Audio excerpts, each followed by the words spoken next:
Hey friends, if you encounter the issue where the front audio port is not working on your Windows 11 computer, then please watch this video. I will guide you through the resolutions.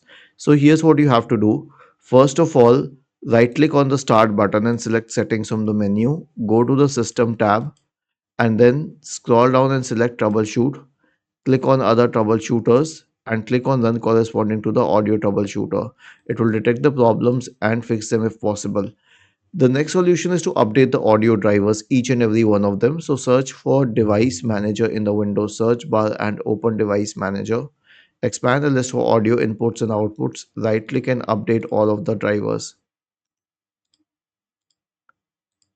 And if that doesn't help, then the issue will be with the hardware. So you'll have to delete the hardware. You'll have to call a hardware technician to check the 3.5 mm port.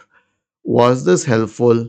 If yes, then please subscribe to the channel, and if not, then let us know in the comment section of the video on how we could help you further.